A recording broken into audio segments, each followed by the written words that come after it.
Hi, we are the Team 6 and we are here to discuss the emergency medical and dental services, first aid treatment, safety and health standards benefits.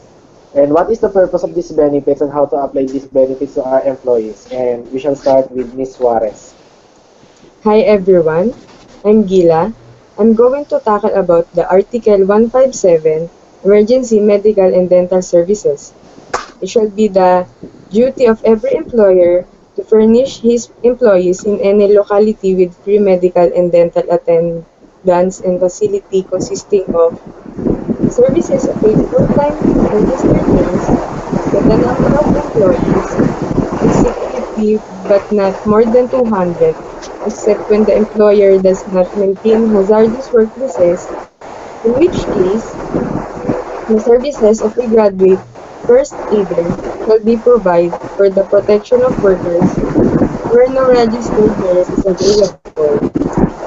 Secretary of Labor and Employment shall be provided by appropriate regulations the services that shall be required where the number of employees does not exceed 50 and shall determine by appropriate order hazardous workplaces for purposes of this article.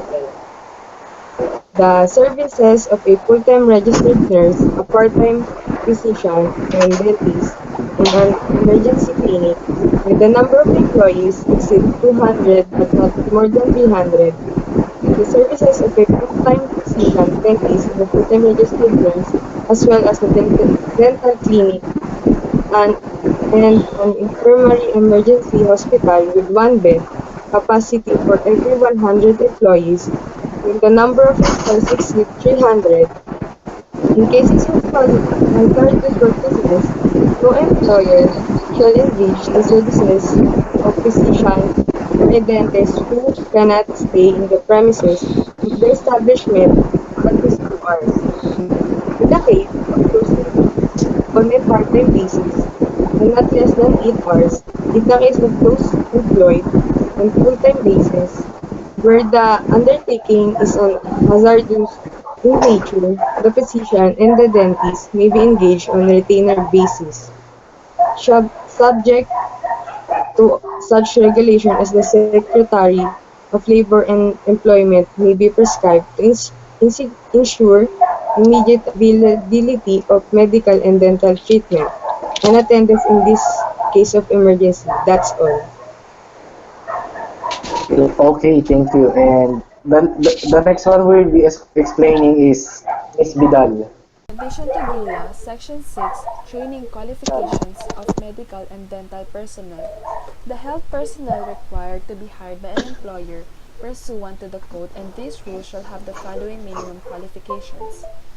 First, a first aider must be able to read and write and must have completed the course in first aid duly certified by the National Red Cross or any other organization accredited by the same law.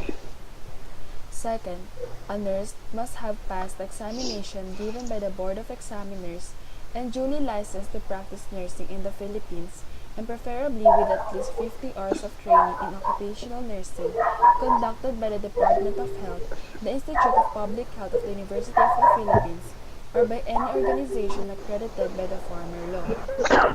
Third, a physician, whether permanent or part-time, must have passed examinations given by the Board of Examiners for Physicians, is licensed to practice medicine in the Philippines, and is preferably a graduate of a training course in occupational medicine conducted by the Bureau of Working Conditions, the Institute of Public Health of the University of the Philippines, or any organization duly accredited by the former law. Lastly, a dentist, whether permanent or part-time, must have passed examinations given by the Board of Examiners for dentists, is licensed to practice dentistry in the Philippines, and preferably has completed a training course in occupational dentistry conducted by the Bureau of Dental Health Services of the Department of Health or any organization duly accredited by the former law. And that's all. Okay, next is Mr. Biray. Please proceed. Hi, I'm Lloyd, and I will be tackling occupational health and safety.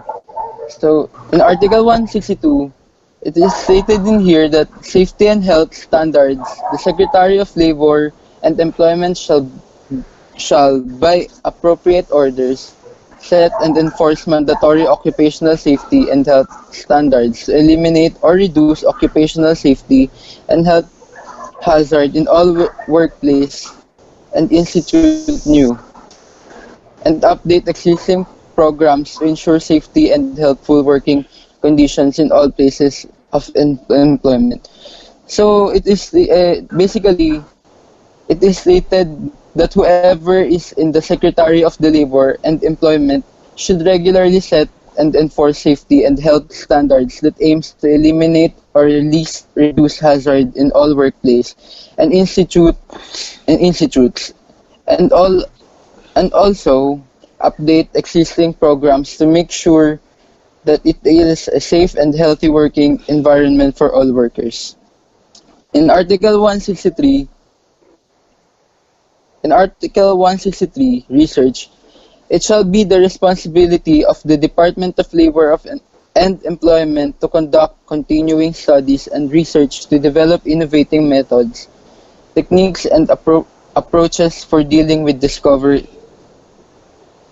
latent diseases by establishing causal connection between diseases and working in environmental condition, and to develop medical criteria which will assure, as so far as practicable, that no employment will suffer impairment or diminution in health, function capacity, or life expectancy as a result of his work and work conditions. Well, this article states that it is a responsibility of DOLE to study and research about these different methods and techniques that will ensure the health and safety of people, to discover possible diseases when dealing in certain occupation, and how to develop a medical criteria that will ensure that no employee shall suffer anything about their health due to failure researches.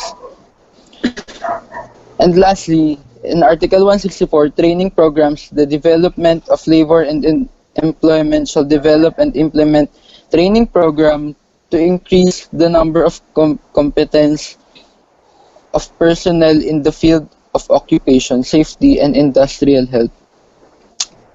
This article stated that DOLE should develop and enhance training programs to help increase the number of skillful and qualified workers, personnel in the safety and industry health. Thank you. Okay, then next is Miss Villanueva. Thank you, sir. I'm gonna tackle about Article 165, Administration of Safety and Health Laws of Chapter 2, Occupational Health and Safety. The Department of Labor and Employment shall be solely responsible for the administration and enforcement of occupational safety and health laws, regulations, and standards in establishments and workplaces, wherever they may be located. However, chartered entities may be allowed to conduct industrial safety inspections of establishments within their respective jurisdiction where they have adequate facilities and competent personnel for the purpose and determined by the Department of Labor and Employment and subject to national standards established by the latter. Number 2, the Secretary of Labor and Employment may, through appropriate regulations, collect reasonable fees for the inspection of steam boilers, pressure vessels, and pipings and electrical installations, the test and approval for safe use of materials, equipment, and other safety devices, and the approval of plans such materials, equipments, and devices. The fee so collected shall be deposited in the National Treasury to the credit of the Occupational Safety and Health Fund and shall be expended exclusively for the administration and enforcement of safety and other labor laws administered by the Department of Labor and Employment. Thank you, sir. That's all. Okay. The next is Miss Bilan. Thank you. So I will be talking about the medical benefit. In Article 185, medical services, immediately after an employee contracts his sickness and sustains an injury, he shall be provided by the system during the subsequent period of his disability with such medical services and appliances as the nature of his sickness or injury, and progress of his recovery may require subject to the expense limitation prescribed by the Commission.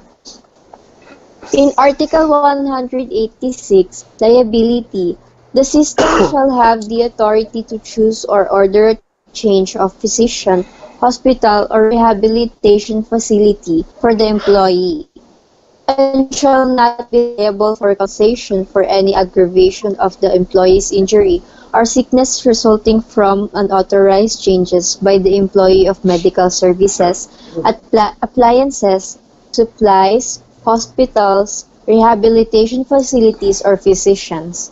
In Article 187, attending physician, any physician attending an injured or sick employee shall comply with all the regulations of the system and submit reports in prescribed forms and such time as may be required concerning his condition or treatment. All medical information relevant to the particular injury or sickness shall on demand be made available to the employee or the system. No information developed in connection with treatment or examination for which compensation is sought shall be considered as privileged communication. In Article 189, fees and other charges, all fees and other charges for hospital services, medical care, and appliances, including professional fees, shall not be higher than those prevailing in wards of hospitals for similar services to injured or sick persons in general, and shall be subjected to the regulations of the Commission. Professional fees shall only be appreciably higher than those prescribed under Republic Act numbered 6111 as amended, otherwise known as the Philippine Medical Care Act of 1969 Art. 190 Rehabilitation Services. The system shall, as soon as practicable, establish a continuing program for the rehabilitation of injured and handicapped employees who shall be entitled to rehabilitation services, which shall consist of medical, surgical, or hospital treatment, including appliances if they have been handicapped by the injury to help them become physically independent. So, as soon as practicable, the system shall establish centers equipped and staffed to provide a balanced program of remedial treatment, vocational assessment, and preparation designed to meet the individual needs of each handicapped employee to restore him to suitable employment, including assistance as may be within its resources, to help each rehabilitee to develop his mental, vocational, or social potential. That's all. Okay, thank you. Hi, I'm Will, and we will discuss about the Chapter 6 or the disability benefits.